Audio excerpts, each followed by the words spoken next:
Record. Hello, everybody. This is Tanika, your host of Truth Be Told. I have on me, with me, Raymond Richardson. And we want to just talk about what Truth Be Told is first. Truth Be Told is a podcast where we teach kingdom principles backed by scripture and apply them to the systems that make up our everyday life. Hallelujah. And so we talk about all the things that kind of come together to make up who we are, our stories, our testimonies, and how they come together to build a bigger picture. We don't sweep truth under the rug. How we hold it up to light so that the truth could be told. I want to say hallelujah so much. I don't know why, but go ahead, Raymond. Good afternoon. How are you? I'm finding yourself. Introduce yourself. I'm Raymond Richardson. What would you like to know? Tell me a little bit about yourself. A little bit about myself.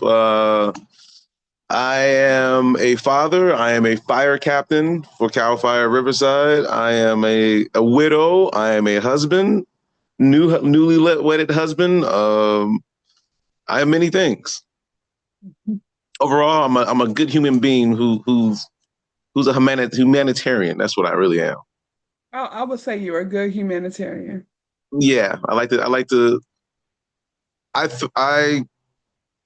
I get a kick out of people enjoying things. I like to try to help people. I don't know what it is. I don't know if it's my fireman nature, but I've always been that way. So, homeless people, if I see somebody homeless, I'll buy them food. If I see somebody that's struggling, I bought people that couldn't get something at the grocery store and they're struggling for their money. And I was like, hey, I got you. Don't worry about it. And I'll pay for it. I don't know. I just like seeing people. I don't like seeing people struggle because I know what struggle feels like. I've come from my humble beginnings of struggling in life at a young age. So, but yeah, Okay, so all right, Ray, the firefighter, the humanitarian, the fire widow, captain. the fire captain. It's still a fire. Get me right, the fire captain, and that was a recent promotion. So congratulations within the last year or so. No, I made fire captain about 4 years ago. About 4 years 2022, I ago. promoted. Yeah, 4 years ago. That time went fast. Yeah, it did. I've been with the department 2001, so 25 years. So it'll be Wow. 25 years in May. I mean, yeah, it's amazing how fast it went through. Congratulations on your tenure. Thank you. So let's talk a little bit about this series is called The Truth About Love, Matters of the Heart. And you're the final conclusion to our love month and highlighting what love is and what about love matters and just the matters of the heart.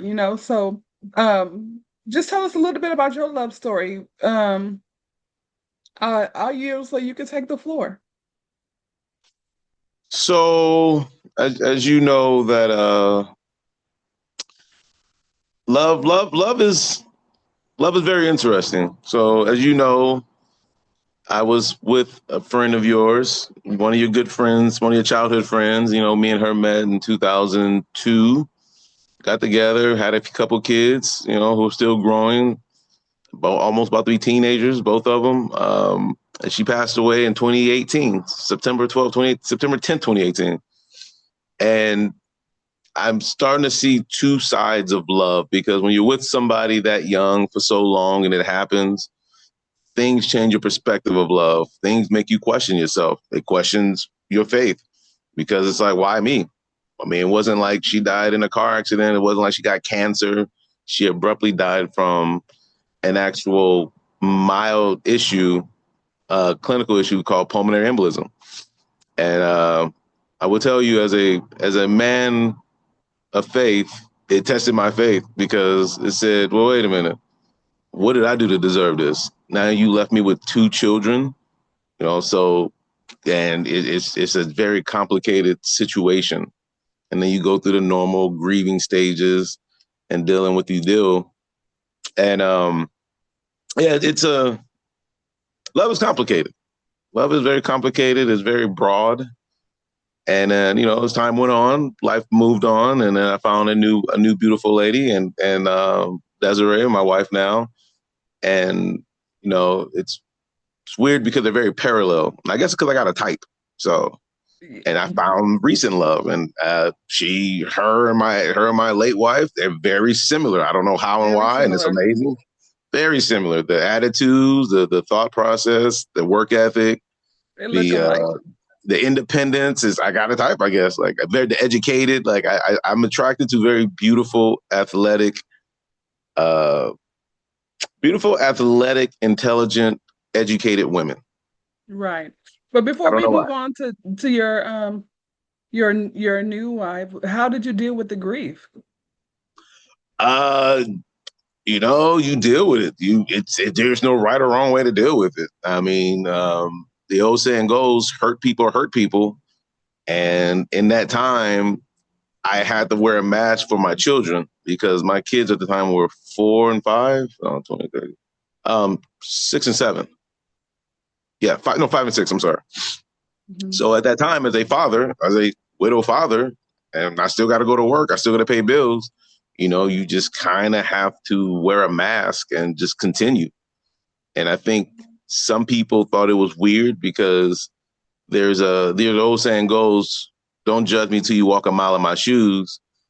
And and I remember when Tara was around, my late wife Tara, when she was around, her brother married a girl who was a widow. And I still remember me and her when he first got with her. Uh, Me and her was very reluctant and hesitant on his relationship because we was like, wait a minute, she's a widow? And then he was like, yeah, she's a widow. And I was like, how long has he been gone? Like, oh, like 3 years. And I'm saying, she's already dating? Like, you just lost a husband, and 3 years later, here you are, like meeting a new guy. To me, that was absurd. And Tara was the same way. She was like, "Yeah, that's weird. Like, Mohan, be careful, man. Be careful. She probably psychologically, emotionally unstable. She just lost her man 3 years later, and now she's dating." Well, fast forward to 2018, and my life happened. Well, I would tell you, don't judge me until you walk a mile in my shoes. Because when it happened to me, I'd be honest with you, like I had a lot of discontent. I had a lot of anger. Um, I was very emotional. Like I'd have a lot of emotional breakdowns. I'm a man, but I'm not afraid to cry. I mean, you hurt, you hurt. I just would try to avoid to do it in obviously public places or around my children or family or friends. But sometimes when it comes out, it comes out. So you deal with it the way you deal with it. But then as time went on, you just, I don't know. I guess I worked a lot. Not really a lot, but I only took like 2, 3 weeks off of work. And I guess that would keep me off because everything in this house that we built together, it was her. And so now every time I'm in a house, everything is her pictures, and oh, she bought that. That's her jacket and her clothes. And it was just, yeah. How do you deal with it? To be honest with you, I don't know how you do. I think everyone's different. And I think, Yeah. and I was always told to go to therapy, go to therapy, go to therapy. And they was like, you need to go to therapy. And I'll be like, you know what? I'll be honest with you. I tried therapy. I did like 2 sessions and I just wasn't impressed. I had one guy, I wasn't impressed with him. I got another person, a female, and I wasn't impressed with her. And I think the difference between me that separates me from other people, and I can't speak for other people, but when I think therapy, like I said, this is my personal analysis. I'm not knocking. I think therapy is for people who don't release their emotions and speak. So from the time it happened, when I became a widow, September 10th, 2018, I've told my story 1,000 times. Like I was not shy from it. Hey, what happened? Because I'm nosy too. Sure, I ain't gonna lie. When you just tell me that you're 38 years old, and your wife was 37, and she passed away, and it wasn't from a car accident, for cancer. Well, what happened? And so I'd be the first person to ask you. Like I know it's a very disrespectful thing to do and ask, but people are very concerned and curious because now it's like, well, what can I do to prevent that for me and my situation, my family? So I wasn't shy about telling the story, and I think that was my therapy. I will always tell the Yeah. story. I would tell them verbatim from the moment I got the phone call from my neighbor saying that the ambulance is at my house, from the moment, front to back. And I'll be honest with you, it's weird because I even in the beginning, I was able to tell a story and not have an emotional breakdown. even though I relived that moment in my mind thousands of times throughout the days when it first happened. I don't know. Every time I told the story, my body, I guess psychologically and emotionally, it would tell the story, it'd remember it, and it would analyze it. But then in the end, like I would never have a breakdown. I don't know. Maybe it has to do with me dealing with death in my job. I do see death. I mean, I can't really, it's hard to explain because everybody's different. Everybody's different. I've I had a get few that. friends, die in my younger years, had a few friends murdered during gang violence between LA and here in the IE. So I kind of grew up around death in the 90s, 80s and 90s, and you just kind of deal with it. And I'll be honest with you, I think I counted one day. I lost about 6 or 7 friends and family in gang violence between LA and the Inland Empire when we moved out here from LA. And I will tell you, out of all of those friends that I had, I never went to not one of their funerals. I didn't handle death well. Like I did not, I don't do death. And then here I am, a fireman. I see death all the time. It's kind of it's a little different because there's no tangible experience with that person. Like there's no connection. I don't know you, just another person. And that's not what we're doing, but I can't have a social connection to you because if not, I'll have a breakdown on every 911 call. But Tara was the first time that I had to deal with death, that death hit me and I had to deal with it. I had to go to the funeral.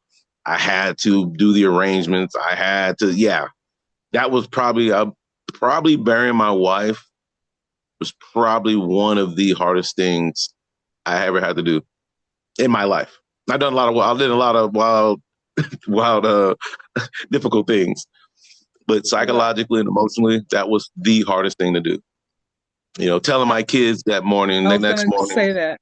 yeah, me explaining to my kids who happened to be, like say 5 and 6 at the time, explaining to them what just happened, and they just couldn't figure it out.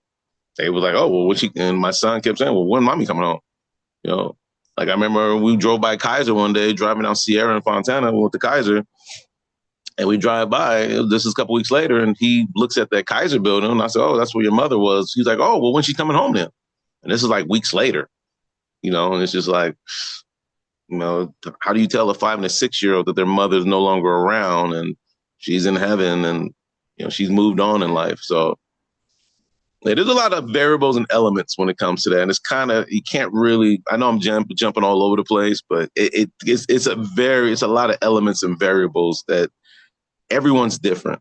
I mean, some people seek Get it. therapy, some people need it. I personally just didn't need it because my therapy, like right now, here we are, 2018. So we're 8 years later. It'd be 8 years this year, and I still talk about it. I still talk about her. I still talk to her with the kids. We still got pictures of her all, even though I moved on and have a new family and new wife and a new baby, but we still talk We're about gonna it. get into all of that. We're gonna get into all of that because it's really um, a, a extreme to the extent of what um you had to endure. And I don't want to open up an old Oh no, story. I'm So transparent. It's not. It's life. It's a learning experience. One thing about me in life, I tell you, like I said, it's my therapy. Like I don't know. That's why I've never needed to talk to a therapist because I am my own therapist. And me telling my story to prevent, like going to a pulmonary embolism. Like it's still to this day. Here we are, almost 8 years later, and it's still an anomaly. The way you get a pulmonary embolism, anatomically speaking, it doesn't make any sense for her because she didn't have any of the qualifications or anything that pertained to her getting it. So when the autopsy came back and we finally got the results, it was like, well, wait a minute, that's what got her. Like, and she kind of had a mild cough and she kind of wasn't feeling good, but it was nothing that was astronomical. Like you need to go to hospital before you die tonight. Like it was nothing like that. It was just a little mild cough here and there. And then, I did present to her that she needed to go to hospital. Like you need to get that checked out. And she was a very hardworking woman. So work superseded her health sometimes. And instead but of she going did to go the to the doctor, hospital and they sent her back. I thought they sent her back home from the no, hospital. no, no, no. That the morning of, she did not go to the hospital. I told her I was at work and she was not feeling good. And she said she almost passed out at work. And I told her, I said, well, you need to go to the hospital. I said, go to the doctor. She's like, yeah, I think I'm gonna go to the doctor. So we talked that day. That was when I got to my job or the fire station. And then at lunchtime, I called her around 12:30 and, get a follow up. And I'm like, hey, so how's everything going? And she was like, oh, I'm at home. I said, whoa, what happened at the doctor? She's like, oh, I didn't go to the doctor. I said, what do you mean you go to the doctor? And she's like, nah, she'd be good. I said, Tara, you need to go to the doctor. Like, you've been coughing for a little bit. You just told me you almost passed out, your heart racing. As a fireman EMT, just a firefighter at the time, engineer, I'm like, you need to get that checked out.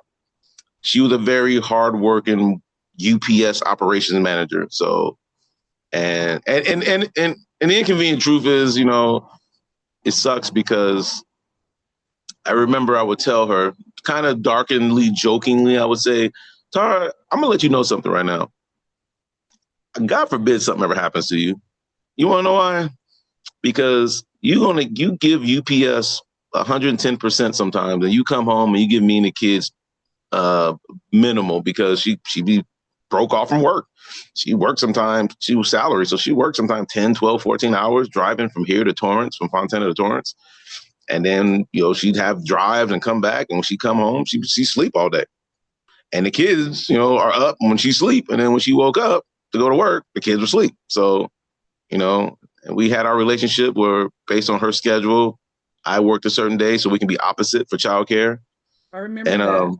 yeah, so I purposely worked weekends so she'll be off on the weekends. So then I'd be home during the week if I wasn't stuck on fires. But it was how we had to Yes. do it just to avoid childcare because childcare isn't cheap. Yeah, I And I understand. still, I understand and the flows and ins and outs of you guys' relationship dynamics and how you guys made it work for you guys then and what she was to the family. But what I wanted to know more about was how did the kids flow into this? How did were you able to stabilize the kids to where they're being actually successful right now? um, you know, my daughter, she's more like me. Like my son is Raymond Jr., but my daughter, she's more like me, and there's nothing wrong with that. But she's a daddy's girl, and she thinks like me, she acts like me, her mannerisms like me. She actually kind of look like me with a wig on, and you know, she she's always been mature. She always been able to observe things a little more than my son, and she first caught on early. I mean, she's older, so I mean they're 16 months apart. But she's resilient. Like that girl, it was obvious she was hurting. We all were, all three of us collectively. But as a father, as a man, I have to make sure that my kids are good because as an adult, as a grown adult, I have to sacrifice my feelings and my emotions to make sure my kids are okay. So you And that was always my prioritize goal. them. Yeah, Hmm? your goal was to prioritize them Oh in yeah, this. yeah. They was my priority because I can deal with death. I've been dealing with death. My first friend got killed when I was like 13, so I've dealt with death in my own way since I was 13, and I was able to compartmentalize it the way I did, and actually happened more than once with multiple friends and a family member that got killed. But my kids don't know death. Their mother was the first person they understood that was death. I mean, my grandmother died, but they didn't really know her. You know, by the time she died, she wasn't really a social person. They met her a decent amount of times, but that was like the first true death in their life, and actually the ultimate one. I mean, besides your mother and your mom and daddy died, that's the ultimate death. I mean, that and a sibling. So they witnessed that at 5 and 6 years old, which is unfortunate. So Yeah, I because mean, I'm here for I am I'm dealing with me as a married man and a woman I've been with for 16 years. I'm dealing with that and it hurts, but at the same time, it weakened my emotions to be more stronger for them. yeah, you That have to makes any be sense. more. Yeah, you have to be more. So we have maybe a few more minutes here before we have to take our first break. But when it comes to grieving, were there moments you felt alone, or even when you were in public, or did grief teach you anything about masculinity? And then we'll stop there. Um, you know, here's the thing about grieving. So, me, music is very emotional to me. Music is very spiritual to me, and then I'm talking like anything from rap to whatever you listen to, rap, rock, R&B. And I would tell you, I guess because of my love for music, and me and her had a few songs together, and I will tell you, there was times where I would just lose it because it'd be a song, and I used to try to avoid stuff like that. Like we had our own personal songs together. Like we'd go to Vegas, and we had certain songs that her and it was like an inside song between us. Like, oh yeah, this is my song to you, girl. And there was two songs, so she liked a lot of alternative rock music, and I'm a very well-rounded musical person when it comes to hip hop, underground, mainstream, gangster rap, rock and roll, and she loved two songs. And one was Oasis, Champagne Supernova, and the other Oasis, what's the name of it? I know the song, I just can't remember. Anyway, I remember I was driving to work one day, and I always kept trying to avoid that song, and because I had it on my playlist, still on my playlist, but now that song has a different meaning. And I remember one day, and it happened more than once. Like I said, I remember I went on right after that happened. I went to Vegas by myself. I'm going to Vegas by myself. I need to just relieve myself and just just kind of forget about things. And yeah, I almost cried probably half the way there because every song that came on reminded me of her. You know, and same thing going to work. Every song reminded me of her because there were a lot of songs. 16 years together, there's a lot of things that remind you of somebody. You know, and there's something about music and the soul and the spirit. I think sometimes you can tie it together. There's certain songs I can tell you where I was or what it reminds me of, like and what year. And the reason why I can tell you what year it was is because I remember where I was and what I was doing when I heard that song. It's Wow. like a big an emotional attachment to that song. So I will tell you, one of the worst things to do when you, as a grieving person, is especially with a spouse, is music or movies. There's certain times like, oh, I remember me and her went to the movies and we were still dating, boyfriend and girlfriend, and I just lose it. Wow. Yeah, it was just weird stuff like that. It was weird. Like it wasn't. Here's the thing about grieving: it wasn't the normal stuff around the house. Like I see her clothes obviously was in my closet for years, and things was still in there, like the normal pictures of us together. They're Those are still there. normal. Yeah, yeah, and they're still here, and those are normal things. And I think when it's normalized, it doesn't bother you as much. When I would lose it is for something I haven't seen in a while. And then like one day I just saw a picture of her and I uh just in Vegas, a picture I've never seen before. And like, or it was way back in our archives and it wasn't a normal picture that I seen. And it caught me off guard because like, oh shoot, like that's her picture. Like, oh, I remember that day. I remember that day. I remember what went on that day. I remember where we went. I remember what we ate that day.